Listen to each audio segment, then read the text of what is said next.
चलिए आज बात करते हैं ब्रह्मांड में फैले संचार की सच में एक अविश्वसनीय कहानी की।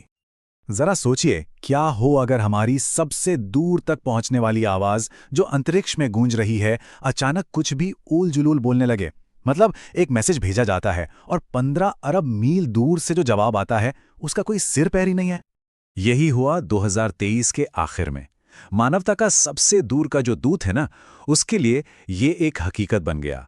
और ये कहानी है कि कैसे पृथ्वी पर बैठे इंजीनियर्स ने तारों के बीच सफर कर रहे एक स्पेसक्राफ्ट की एक बेहद मुश्किल पहेली को सुलझाने की कोशिश की। तो सबसे पहले चलिए मिलते हैं इस पूरे रहस्य के हीरो से, नासा का वॉयेजर 1। अब ये समझने के लिए कि वॉयेजर 1 आखिर है कितनी दूर, हमें एक नए पैमाने की जरूरत पड़ेगी। किलोमीटर में बात करना तो यहां बेमानी है। तो ये पैमाना है एस्ट्रोनॉमिकल यूनिट यानी AU, जो पृथ्वी से सूरज की दूरी है। अब जरा इस पर गौर कीजिए। वॉयेजर 1 हमसे हमारे सूरज के मुकाबले 160 गुना से भी ज्यादा दूर है। मतलब क्या कोई सोच भी सकता है कितनी ज्यादा दूरी है ये? और इस बेहिसाब दूरी का नतीजा क्या है? नतीजा ये है कि अगर हम चांद को एक मैसेज भेजें तो उसे पहुंचने में करीब 1.3 सेकंड लगते हैं, लेकिन वॉयेजर 1 तक एक तरफ का मैसेज पहुंचने में ही 22.5 घंटे लग जाते हैं। मतलब एक हेलो भेजकर उसका जवाब पाने में करीब करीब 2 दिन का वक्त लग जाता है। तो ये यात्रा शुरू हुई थी 1977 में, जब इसे पृथ्वी से लॉन्च किया गया। 1979 में ये बृहस्पति के पास से गुजरा, 1980 में शनि और उसके चांद टाइटन के पास से, और फिर 2023 में इसके कम्युनिकेशन में वो गड़बड़ी शुरू हुई। मतलब ये अंतरिक्ष यान करीब 47 साल से हमारे सौर मंडल और उससे भी आगे का सफर तय कर रहा है। क्या शानदार सफर रहा है। तो अब आते हैं उस असल समस्या पर, वो गड़बड़ी जो 15 अरब मील दूर हुई और जिसने इस पूरे रेस्क्यू मिशन को जन्म दिया। नवंबर 2023 में अचानक वॉयेजर 1 से आने वाला डेटा एक अजीब से बार बार दोहराए जाने वाले पैटर्न में बदल गया, जिसे पढ़ा ही नहीं जा सकता था। मतलब प्रोब घर फोन तो कर रहा था, लेकिन उसकी भाषा पूरी तरह से समझ से बाहर हो चुकी थी। जैसा कि वॉयेजर मिशन की मैनेजर सुजैन डोड ने कहा, वॉयेजर 1 डेटा तो भेज रहा है पर हम उसे समझ नहीं पा रहे हैं। नासा की जेट प्रोपल्शन लेबोरेटरी में टीम को पता चल गया था कि यह कोई छोटी मोटी दिक्कत नहीं है, बल्कि एक बहुत बड़ी समस्या है।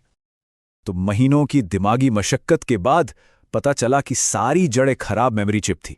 बस एक छोटी सी चिप। इसी चिप ने सारे साइंटिफिक और इंजीनियरिंग डेटा को बिगाड़ दिया था। और यह भी सोचिए कि यह कंप्यूटर कोई आज का नहीं, 47 साल पुराना है। वहां जाके इसे ठीक करना, वो तो सवाल ही पैदा नहीं होता। तो फिर असली सवाल ये उठता है, एक ऐसे कंप्यूटर को ठीक कैसे किया जाए जहां तक सिग्नल जाने और आने में ही 45 घंटे लगते हों? यह है असली चुनौती।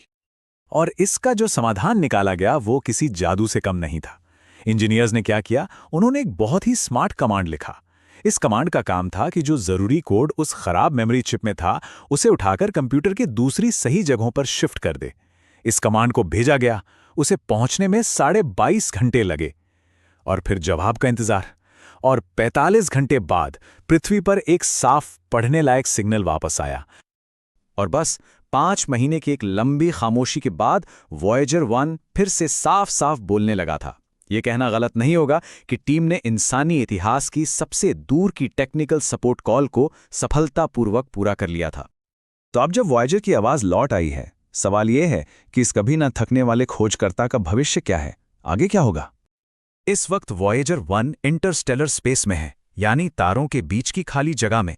यह हमारे सूरज के सुरक्षा कवच से बाहर निकल चुका है और ये मानवता का इकलौता एक्टिव प्रोब है जो हमारे सौरमंडल के बाहर के अंतरिक्ष की जानकारी हमें भेज रहा है। साल 2036, ये वो साल है जब अंदाजा है कि इसकी बैटरी यानी इसका पावर सोर्स आखिरकार खत्म हो जाएगा। लेकिन इसका सफर तब भी खत्म नहीं होगा। नहीं, ये तो बस चुपचाप हमेशा हमेशा के लिए हमारी मिल्की वे गैलेक्सी में तैरता रहेगा। ये एक तरह से समुंदर में फेंकी गई बोतल में एक संदेश जैसा है। एक ऐसा संदेश जिसमें पृथ्वी की आवाजें और तस्वीरें हैं और जो एक ऐसे सफर पर है जो शायद हम सबके बाद भी जारी रहेगा। तो सवाल ये है कि जब ये अनंतहीन शून्य में आगे बढ़ता जाएगा तो ब्रह्मांड के लिए वॉयेजर का आखिरी संदेश क्या होगा? शायद इसका होना ही अपने आप में एक संदेश है। ये इंसानी जिज्ञासा का एक जीता जागता सबूत है।